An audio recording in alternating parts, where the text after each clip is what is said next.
বয়স স্বপ্নের পথে বাধা হতে পারে না, সেই প্রমাণ মিলেছে। ঢাকা বিশ্ববিদ্যালয়ের চারুকলার বকুলতলায় এক মঞ্চে মিলেছেন ৩ থেকে ৭০ বছর বয়সী শত মানুষ। এমন আয়োজন বর্ষার ছন্দে, নৃত্যের তালে আর সঙ্গীতের সুরের শিল্পকে আত্মস্থ করে নিজেকে নতুন করে খুঁজে নেয়ার এক অনন্য আয়োজন ঘনঘটা। জুলিয়া তানহার রিপোর্টে বিস্তারিত। কেউ চিকিৎসক, কেউ প্রকৌশলী, কেউ শিক্ষক, কেউ সাংবাদিক, কেউ বা আবার গৃহিণী। পেশা আলাদা, জীবনযাত্রা আলাদা, কিন্তু নাচের প্রতি ভালোবাসা তাদের এনে দিয়েছে একই মঞ্চে।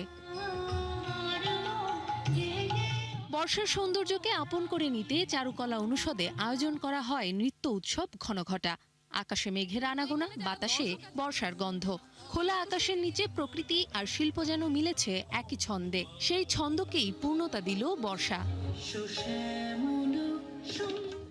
আয়োজকরা বলছেন, বর্ষাকে নাগরিক মনের কাছে পৌঁছে দিতেই এমন উদ্যোগ। বর্ষা মানে জলবদ্ধতা, বর্ষা মানে ট্রাফিক, সবকিছু। তো সেই জায়গা থেকে বর্ষাকে কিভাবে খোলা আকাশের নিচে উদযাপন করা যায় সেটাই ছিল আমার ইচ্ছা। যেখানে ভুল করলে হাসাহাসি করবে না এবং যেখানে কেউ বডি শেমিং করবে না, কোনো ধরনের আই ওয়ান্ট একটা নন জাজমেন্টাল কমিউনিটি।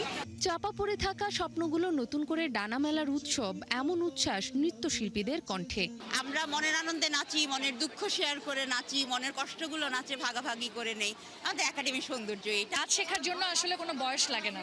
এই খুশিটা ভাগ করে নেওয়ার মধ্যে একটা মজা আছে, তো এটা আসলে খুবই আনন্দিত আমি আসলে আজকে পারফর্ম করে ওদের সাথে। ছোটবেলায় ইচ্ছা ছিল, কখনো নাচা হয়নি, বাট এখানে এসে নেচে এখন যেমন আমরা আমি অনেক এনজয় করতেছি। নিজেকেও বর্ষা উদযাপনে সামিল করতে পারার আনন্দের বার্তা ছিল শাড়ি পাঞ্জাবিতে রঙিন মানুষগুলোর কণ্ঠেও।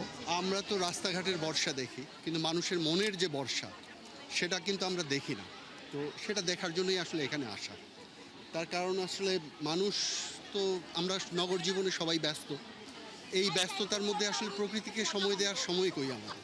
সবাইকে দেখে এত ভালো লাগছে আর সবাইকে এত সুন্দর লাগছে। আমি চাই প্রত্যেক বছরই যেন এরকম একটা আয়োজন হোক। এসে মনে হলো না আসলে আসলে মিস হয়ে যেত। যদিও সবগুলা প্রোগ্রাম, মানুষের এত ভিড়ে সবগুলো প্রোগ্রাম দেখতে না পারলেও কিন্তু গানগুলো শুনেছি। প্রত্যেকটা গানের সাথে যে নাচের যে সংমিশ্রণ ছিল, এটা আসলেই সবাইকে আন্দোলিত করার মতো।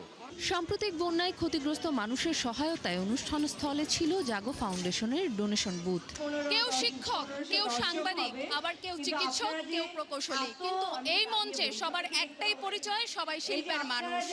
বর্ষার ছন্দে ভালোবাসা আর স্বপ্নকে একসঙ্গে উদযাপন করার এই আয়োজন যেন মনে করিয়ে দেয় জীবনের ব্যস্ততার মাঝেও একখণ্ড সময় নিজের জন্য বের করে নেয়া।